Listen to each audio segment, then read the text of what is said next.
പിന്നെ പിണറായി വിജയനെ സംബന്ധിച്ചിടത്തോളം പിണറായി വിജയൻ മകള് ജയിലിൽ പോയി 1 മുതൽ 20 വരെ അഴി എണ്ണി കഴിഞ്ഞാലും പിണറായി വിജയൻ അവിടെ ഈ പറഞ്ഞതുപോലെ കടിച്ചു തൂങ്ങി കിടക്കും എന്നുള്ളത് നമുക്ക് എല്ലാവർക്കും അറിയാവുന്നതാണ്. പക്ഷെ നിർഭാഗ്യവശാൽ ഉള്ള പ്രശ്നം എന്താ പറഞ്ഞാൽ ഇത്രയൊക്കെ വന്നിട്ടും പിണറായി വിജയന്റെ രാജി ആവശ്യപ്പെടാനുള്ള ആർജവവും ഇച്ഛാശക്തിയും ധൈര്യവും ഇവിടുത്തെ പ്രതിപക്ഷ രാഷ്ട്രീയ കക്ഷികൾക്കില്ല എന്നുള്ളതാണ് ഇവിടുത്തെ ഏറ്റവും പ്രധാനപ്പെട്ട ഒരു കാര്യം. 100% ഇന്ന് കർണാടക ഹൈക്കോടതി ശരിക്കും വീണ വിജയന്റെ ഹർജി എടുത്ത് ചവിട്ടോടെ കളഞ്ഞിരിക്കുകയാണ്.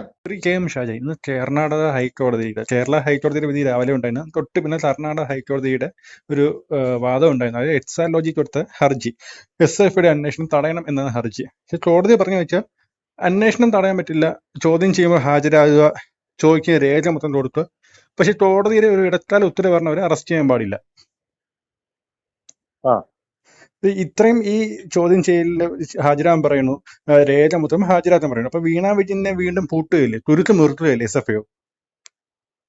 അല്ല, എനിക്ക് തോന്നുന്നത്, ഞാൻ ഇന്ന് കർണാടക ഹൈക്കോടതിയുടെ അവിടെ നടന്ന വാദപ്രതിവാദങ്ങൾ മുഴുവൻ ഞാൻ ഒരു ബാർ ആൻഡ് ബെഞ്ച് എന്ന് പറഞ്ഞൊരു വെബ്സൈറ്റിൽ ഞാൻ വായിച്ചതാണ്.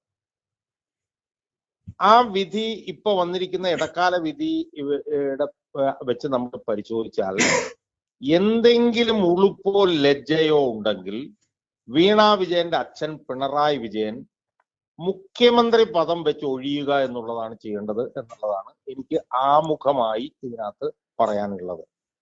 100% പിന്നെ വീണ വിജയൻ പറഞ്ഞത് കോടതി തള്ളിക്കളഞ്ഞു കഴിഞ്ഞു. അതായത് ഇടക്കാല ഉത്തരവ് വരുന്നത് വരെ അറസ്റ്റ് ചെയ്യാൻ പാടില്ല എന്ന് പറഞ്ഞാൽ ഇടക്കാല ഉത്തരവ് വന്നു കഴിഞ്ഞാൽ വേണേൽ അറസ്റ്റ് ചെയ്യാം. ഇപ്പോഴത്തെ സാഹചര്യത്തിൽ എന്താണ് കോടതി പറഞ്ഞിരിക്കുന്നത്? ചോദ്യം ചെയ്യാൻ വിളിച്ചാൽ ചോദ്യം ചെയ്യലിന് ഹാജരാവണം, അവര് ചോദിക്കുന്ന രേഖകൾ മുഴുവൻ അവർക്ക് സമർപ്പിക്കണം എന്നൊക്കെ പറഞ്ഞ അതിന്റെ അർത്ഥം എന്താണ്? ഈ വനിത പറഞ്ഞ മുഴുവൻ കാര്യങ്ങളും ആദ്യാവസാനം കേരള ഹൈക്കോടതി തള്ളിക്കളഞ്ഞിരിക്കുകയാണ്. ഇനി എന്തു പറഞ്ഞാണ് പിണറായി വിജയനും കുടുംബത്തിനും പിടിച്ചു നിൽക്കാൻ കഴിയുന്നത് എന്ന് എനിക്ക് മനസ്സിലാവുന്നില്ല. പിന്നെ പിണറായി വിജയനെ സംബന്ധിച്ചിടത്തോളം പിണറായി വിജയൻ മകള് ജയിലിൽ പോയി 1 മുതൽ 20 വരെ അഴി എണ്ണി കഴിഞ്ഞാലും പിണറായി വിജയൻ അവിടെ ഈ പറഞ്ഞതുപോലെ കടിച്ചു തൂങ്ങി കിടക്കും എന്നുള്ളത് നമുക്ക് എല്ലാവർക്കും അറിയാവുന്നതാണ്. പക്ഷെ നിർഭാഗ്യവശാൽ ഉള്ള പ്രശ്നം എന്താ പറഞ്ഞാൽ ഇത്രയൊക്കെ വന്നിട്ടും പിണറായി വിജയന്റെ രാജി ആവശ്യപ്പെടാനുള്ള ആർജവവും ഇച്ഛാശക്തിയും ധൈര്യവും ഇവിടുത്തെ പ്രതിപക്ഷ രാഷ്ട്രീയ കക്ഷികൾക്കില്ല എന്നുള്ളതാണ് ഇവിടുത്തെ ഏറ്റവും പ്രധാനപ്പെട്ട ഒരു കാര്യം. 100% ഇന്ന് കർണാടക ഹൈക്കോടതി ശരിക്കും വീണ വിജയന്റെ ഹർജി എടുത്ത് ചവിട്ടോടെ കളഞ്ഞിരിക്കുകയാണ്. ഞാനതിന്റെ മുഴുവൻ വാദങ്ങളും കേട്ടതാണ്. അവിടെ വീണ വിജയന് വേണ്ടി വാദിക്കാൻ വന്ന ആൾ അരവിന്ദ് ദത്താർ എന്ന് പറഞ്ഞിട്ടുള്ള ഒരു അഭിഭാഷകനാണ്. അയാള് ഇന്ത്യയിൽ ഏറ്റവും കൂടുതൽ പണം വാങ്ങിക്കുന്ന അഭിഭാഷകരിൽ ഒരാളാണ്. ചിലര് പറയുന്ന അയാൾ ഒരു അപ്പിയറൻസിന് 5 ലക്ഷം മേടിച്ചു എന്ന് പറയുന്നു, ചിലര് പറയുന്ന ഒരു അപ്പിയറൻസിന് 10 ലക്ഷം മേടിച്ചു എന്ന് പറയുന്നു. അയാൾ, ഞാൻ മനസ്സിലാക്കിയെടുത്തോളം, ഓൺലൈനിലാണ് അയാൾ ഹാജരായിട്ടുള്ളത്. അപ്പൊ ഞാൻ ചോദിക്കുന്നത്, ഇയാൾക്ക് കൊടുക്കാനുള്ള പണം എവിടുന്നാണ് പിണറായി വിജയന്റെ മകൾക്ക്? അതാണ് എനിക്ക് ചോദിക്കാനുള്ളത്. ഇപ്പൊ പിണറായി വിജയൻ പണം കൊടുത്തു എന്ന് പറഞ്ഞാൽ പിണറായി വിജയൻ മുഖ്യമന്ത്രി ആയതുകൊണ്ട് പണം കൊടുത്തു, അല്ലെ പാർട്ടി ആയതുകൊണ്ട് പിണറായി വിജയൻ പണം കൊടുത്തു. പക്ഷെ പിണറായി വിജയന്റെ മകൾ വീണ വിജയന് ഇതുപോലെ പണക്കാരായിട്ടുള്ള വക്കീലിന് കൊടുക്കാനുള്ള പൈസകൾ എവിടുന്നാണ്? അവരുടെ കമ്പനി അടച്ചുപോയില്ലേ, അടച്ചുപൂട്ടിപ്പോയ കമ്പനി. അപ്പം ഇതെല്ലാം ജനങ്ങളെ ഈ പറഞ്ഞ പോലെ അട്ടകളാണ് ഇവർ, അട്ടകൾ. അതായത് ഈ മനുഷ്യന്റെ ചോര കുടിച്ച് കൊഴുക്കുന്ന അട്ടകൾ പോലുള്ള അട്ടകളുടെ ഒരു സമാനമായിട്ടുള്ള ഒരു സംഭവമാണ് ഈ പിണറായി വിജയൻ കുടുംബവും.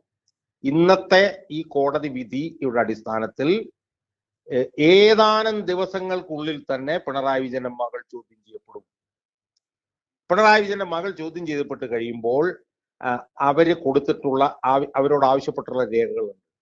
ആ രേഖകൾ അവര് സമർപ്പിച്ചില്ല എങ്കിൽ SFIOയ്ക്ക് അവരെ അറസ്റ്റ് ചെയ്യാൻ പറ്റും, ഒരു സംശയവും വേണ്ട. ആ അറസ്റ്റ് ചെയ്യുന്നതുമായി ബന്ധപ്പെട്ടുകൊണ്ട് ഒരു ഇടക്കാല ഉത്തരവ് വന്നച്ചാൽ മതി. കാരണം SFIOയ്ക്ക് കർണാടക ഹൈക്കോടതിയെ സമീപിച്ചിട്ട് ഇന്ന രേഖകൾ ഞങ്ങൾ ചോദിച്ചിട്ടുണ്ട്, അവരത് തന്നിട്ടില്ല, അതുകൊണ്ട് അറസ്റ്റ് ചെയ്യാനുള്ള അവകാശ അധികാരം വേണമെന്ന് പറഞ്ഞാൽ ഒരു സംശയവും വേണ്ട. കാരണം ഇടക്കാല ഉത്തരവ് വരെ അറസ്റ്റ് ചെയ്തെന്നാണ് പറഞ്ഞിരിക്കുന്നത്, അല്ലാതെ അറസ്റ്റ് ചെയ്യരുത് എന്നല്ല. അപ്പൊ ഇടക്കാല ഉത്തരവ് എന്ന് കഴിഞ്ഞാൽ അറസ്റ്റ് ചെയ്യുകയും ചെയ്യാം. ആ ഉത്തരവ് ഇന്നോ നാളെ എപ്പോഴും കോടതി പുറത്തുവിടാം. ഞാൻ പറഞ്ഞ അത് പുറത്തു വന്നില്ലെങ്കിൽ പോലും ഇനിയിപ്പോ അറസ്റ്റ്, ഇപ്പം വീണ വിജയന്റെ അറസ്റ്റ് കോടതി തടഞ്ഞു എന്നാണെങ്കിൽ പോലും പിണറായി വിജയന്റെ മകളെ ചോദ്യം ചെയ്തുകൂടെ കോടതിക്ക്? പിന്നെ SFIOക്ക് അറസ്റ്റ് ചോദ്യം ചെയ്തതിന് ശേഷം ഞങ്ങൾ ആവശ്യപ്പെട്ട രേഖകളൊന്നും അവർ തന്നിട്ടില്ല. കമ്പനി ആക്ടിന്റെ 2013 അമെന്റ്മെന്റിലെ SFIOയുടെ രൂപീകരണത്തിന്റെ അമെന്റ്മെന്റിലെ 212 എന്ന് പറഞ്ഞ വകുപ്പ് പ്രകാരം അറസ്റ്റ് ചെയ്യാനുള്ള അവകാശാധികാരം ഞങ്ങൾക്കുണ്ട്. അത് ഇന്ന സാഹചര്യത്തിലാണ്, അത് ഇവർ ലംഘിച്ചിരിക്കുകയാണെന്ന് പറഞ്ഞിട്ട് ഒരു പിന്നെ ഹർജിയും കൂടെ SFIOക്ക് കർണാടക ഹൈക്കോടതിയിൽ കൊടുക്കേണ്ടി വരും. അത്രേ ഉള്ളൂ. അതുകൊണ്ട് ഈ വിധി കൊണ്ടുണ്ടായിരിക്കുന്ന ഇമ്മീഡിയറ്റ് ആയിട്ടുള്ള പ്രത്യാഘാതം എന്ന് പറയുന്നത് ഏത് നിമിഷം വേണമെങ്കിലും പിണറായി വിജയന്റെ മകൾ ചോദ്യം ചെയ്യപ്പെടാം എന്നുള്ളതാണ്. യഥാർത്ഥത്തിൽ പിണറായി വിജയന്റെ മകൾ ചോദ്യം ചെയ്യപ്പെടുമെന്ന് വന്നാൽ പിണറായി വിജയൻ ആ നിമിഷം രാജിവെച്ച് പോകണം എന്ന് കേരളത്തിലെ പ്രതിപക്ഷത്തിന് പറയാനുള്ള ആർജവമാണ്. അതവർ പറയില്ല. അതിന്റെ കാരണം എന്താണ്? അവരും കോംപ്രമൈസ്ഡ് ആണ്. അതുമായി ബന്ധപ്പെട്ടുള്ള വാർത്തകളും പത്രത്തിൽ വന്നിട്ടുണ്ട്. CPM-കാർ മേടിച്ചതുമായി ബന്ധപ്പെട്ടുള്ള വാർത്തകളുണ്ട്. കുഞ്ഞാലിക്കുട്ടി മേടിച്ചതുമായി ബന്ധപ്പെട്ടുള്ള വിഷയങ്ങളുണ്ട്. അപ്പൊ ഇതിനകത്ത് മൊത്തം എല്ലാ മുന്നണികളും ഈ പറഞ്ഞതുപോലെ CMRL-ന്റെ ചവിട്ടടി കിടക്കുന്ന ഒരു കാഴ്ചയാണ് നമ്മൾ ഇന്ന് കേരളത്തിൽ കണ്ടുകൊണ്ടിരിക്കുന്നത്. അതുകൊണ്ട് ഇതിനൊക്കെ എതിരെ അചഞ്ചലമായി വിട്ടുവീഴ്ചയില്ലാതെ പോരാടണമെങ്കിൽ വിട്ടുവീഴ്ചയില്ലാത്തൊരു സംവിധാനം കേരളത്തിൽ ഉണ്ടാവണം. അത് ഉണ്ടാവാത്തിടത്തോളം ഇതിനകത്തൊന്നും സംഭവിക്കില്ല. എല്ലാം കൂടി ഒരു താല്പര്യം സംരക്ഷിച്ച് മുന്നോട്ട് പോകും. എന്തായാലും അടിയന്തര പ്രാധാന്യത്തോടെ നമ്മൾ കണ്ടത് ഇനി 2-3 ദിവസത്തിനുള്ളിൽ പിണറായി വിജയന്റെ മകൾ SFIO എന്ന് പറഞ്ഞ ഈ സംവിധാനത്തിന്റെ അന്വേഷണ സംവിധാനത്തിന്റെ മുന്നിലെത്തും എന്നുള്ളതാണ്. അതാണ് കർണാടക ഹൈക്കോടതിയിൽ നിന്ന് ഇന്ന് വന്ന വിധിയുടെ ഏറ്റവും അടിയന്തരമായിട്ടുള്ള പ്രത്യാഘാതം എന്നാണ് എനിക്ക് സൂചിപ്പിക്കുക. ഞാൻ മറ്റൊരു ചോദിച്ചോട്ടെ, ഹൈക്കോടതി SFIയുടെ ചോദിച്ചു വീണ വിജയൻ അറസ്റ്റ് ചെയ്യും. അപ്പോൾ SFIയുടെ വക്കീല് പറഞ്ഞു വെച്ചാൽ നമ്മൾ ഒരിക്കലും വീണ വിജയൻ അറസ്റ്റ് ചെയ്യുന്ന ആരുടെ പറഞ്ഞിട്ടില്ല, ചോദ്യം ചെയ്യാൻ മാത്രമേ വിളിക്കുന്നുള്ളൂ. അപ്പൊ ഈ അറസ്റ്റ് എന്നത് വീണ വിജയനും അവരെ വക്കീലൊക്കെയാണ് ഈ കോടതി തെറ്റിദ്ധരിപ്പിക്കാൻ ഇപ്പൊ നമ്മൾ അറസ്റ്റ് ചെയ്യുമെന്ന്. അല്ല, ഇപ്പൊ അറസ്റ്റ് ചെയ്യേണ്ട കാര്യമില്ലല്ലോ. അത് SFIയും പറഞ്ഞിട്ടില്ല അറസ്റ്റ് ചെയ്യുമെന്ന്. ഇപ്പൊ അറസ്റ്റ് ചെയ്യണമെന്നുള്ള അഭിപ്രായം എനിക്കുമില്ല. അതായത് അന്വേഷണത്തിന്റെ ഒരു ഗതിവിഗതിയുണ്ട്. അന്വേഷണം എന്ന് പറഞ്ഞാൽ ആദ്യം രേഖകൾ സമാഹരിക്കുക. ആ രേഖകൾ സമാഹരിച്ചിട്ട് ആ രേഖകളുടെ അടിസ്ഥാനത്തിൽ ഇതുമായി ബന്ധപ്പെട്ടിട്ടുള്ള ആളുകളെ ചോദ്യം ചെയ്യുക. ചോദ്യം ചെയ്യുമ്പോൾ അവരോട് ഇന്ന കാര്യങ്ങൾ ഇന്ന രേഖകൾ വേണമെന്ന് പറയുക. ആ രേഖകൾ കിട്ടിയില്ലെങ്കിൽ ആ രേഖകൾ കിട്ടിയില്ല, അല്ലെങ്കിൽ അന്വേഷണത്തോട് സഹകരിച്ചില്ല, അതുകൊണ്ട് അറസ്റ്റ് ചെയ്യേണ്ടി വരും എന്ന് പറയും. ഇതാണ് അന്വേഷണത്തിന്റെ ഒരു നടപടിക്രമം എന്ന് പറയുന്നത്.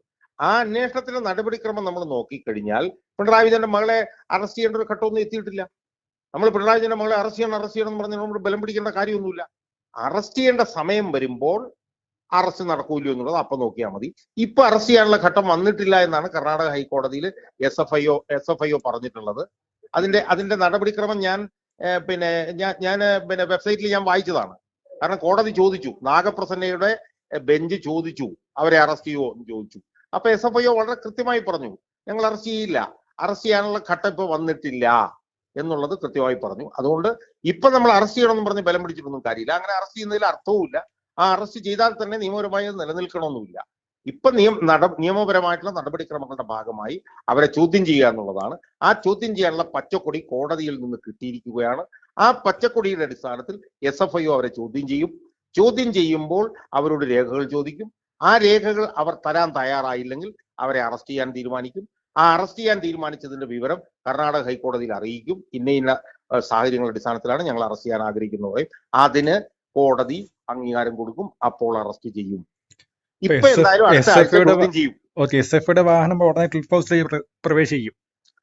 അല്ല, SFIയുടെ വാഹനം ക്ലിഫ് ഹൗസിലേക്ക് പ്രവേശിക്കുമെന്ന് ചോദിച്ചു കഴിഞ്ഞാൽ ആദ്യം അവരെ വിളിച്ചു ചോദ്യം ചെയ്യും. അതാണ് ഇപ്പൊ ആദ്യം നടക്കാൻ പോകുന്നത്. അവരാദ്യം SFIയുടെ ഓഫീസിലേക്ക് പോകുന്നുള്ളതാണ് ആദ്യം നടക്കാൻ പോകുന്നത്. പിന്നെ SFIയെ സംബന്ധിച്ചിടത്തോളം രേഖകൾ കിട്ടിയില്ലെങ്കിൽ റെയ്ഡ് ചെയ്യാൻ പറ്റും. കാരണം SFIയെ സംബന്ധിച്ചിടത്തോളം പിണറായി വിജയന്റെ വീട് ഇതൊന്നും SFIയെ സംബന്ധിച്ച് പ്രസക്തമല്ല. അവര് CMRL ഓഫീസിൽ പോയി റെയ്ഡ് ചെയ്തു. അവര് KSIDCയിൽ റെയ്ഡ് ചെയ്തു. അതുപോലെ തന്നെ എക്സാലോജിക്കിന്റെ 1% കമ്പനിയുടെ ഡയറക്ടർ റിസൈഡ് ചെയ്യുന്നത് ക്ലിഫ് ഹൗസിലാണെങ്കിൽ ആ ക്ലിഫ് ഹൗസിൽ അവർ ചെല്ലുന്നത് മുഖ്യമന്ത്രിയുടെ മകളുടെ വീട് എന്നുള്ള നിലയിൽ, മുഖ്യമന്ത്രി വീട് എന്നുള്ള നിലയിലും അല്ല, എക്സാലോജിക്കിന്റെ ഡയറക്ടറുടെ വീട് എന്നുള്ള നിലയിലാണ് അവർ ചെല്ലുന്നത്.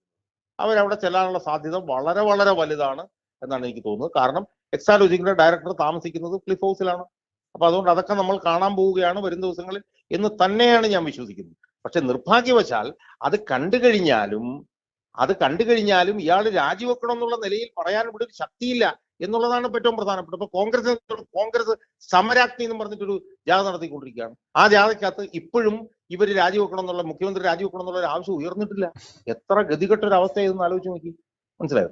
യഥാർത്ഥത്തിൽ ഇപ്പൊ സംഭവിക്കേണ്ടതാ, ഇപ്പൊ ഇത്രയും കൂടുതൽ പ്രതിരോധത്തിൽ പിണറായി വിജയന്റെ കുടുംബവും നിൽക്കുന്ന സാഹചര്യത്തിൽ കേരളത്തിൽ അങ്ങോളം ഇങ്ങോളം ഇയാൾ രാജിവെക്കണമെന്നും പറഞ്ഞ് വലിയൊരു ജനകീയ പ്രതിരോധം ഉയർന്നിരുന്നെങ്കിൽ ഒരുപക്ഷെ ഇയാൾ രാജിവെച്ച് പോകേണ്ട കാര്യം ഉണ്ടായേനെ.